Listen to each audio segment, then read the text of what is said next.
Once upon a time, nestled in the deep valleys of Loten, Norway, a little boy was born to Christian Munch and his wife, Laura.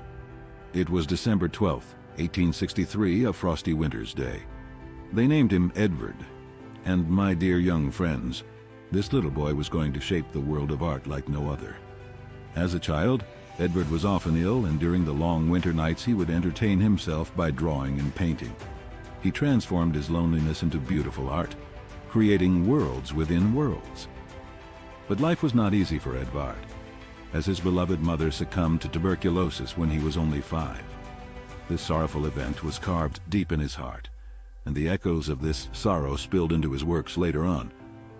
Edvard and his siblings grew up under their stern father, who was a deeply religious man. Sometimes their father would tell them ghost stories that sent shivers down their spines, which would later inspire some of Edvard's eerie paintings like The Scream. When Edvard was 14, he took an important decision. He would be an artist. So he enrolled at a technical college to study engineering, but his heart belonged to art. He left the college after just 1 year to pursue his passion for painting full-time. Now that's a brave move. Fast forward many years, and Edvard Munch had become a renowned painter, not just in Norway, but across the world. His art was known for its raw emotion and symbolic content. His most famous painting, The Scream, was inspired by a personal traumatic experience. One evening while out walking, he felt an enormous, infinite scream passing through nature. Chilling, isn't it? Munch's powerful depiction of raw human emotion transcends culture and time. As the scream continues to resonate with people today, his art continued to reflect life, death, anxiety, and illness. Though shrouded in crisis, his paintings hold a surreal beauty that keeps one entwined and lost in a mesmerizing fantasy. Munch lived a life that was often filled with sorrow and difficulty, but rather than let it break him, he used it to fuel his creativity. His uniqueness moved the world of art from its traditional roots into new branches of expressionism. Now on to his legacy.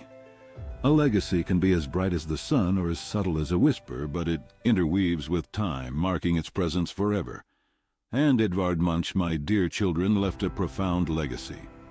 During his final years, he retreated to his home in Oslo, Norway, painting the world as he saw it from his window. Before he sighed his last breath on January 23, 1944, he bequeathed a huge part of his life's work, about 1,100 paintings, 4,500 drawings, and 6 sculptures, along with writings and various works, to the city of Oslo. These artworks form the core of the Munch Museum in Oslo and continue to inspire artists and art lovers alike.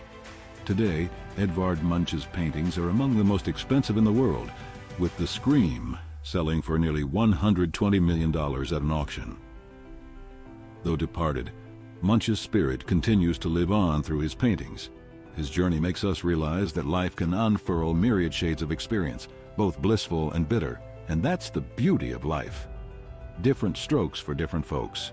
So, my young friends, remember the tale of Edvard Munch, a boy from Loten, Norway, who faced life's trials bravely, channeled his emotions onto his canvas, and transformed his inner world into timeless pieces of art. Who knows, perhaps there's a budding artist among you waiting to shine just like our dear Edvard Munch. Dream with your eyes wide open, and who knows, you just might be the next star we look up to. Always remember, within every crevice of difficulty blossoms the flower of opportunity.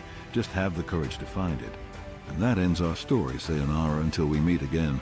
Safe travels through your boundless dreams as you add your own color, just like Edvard Munch did.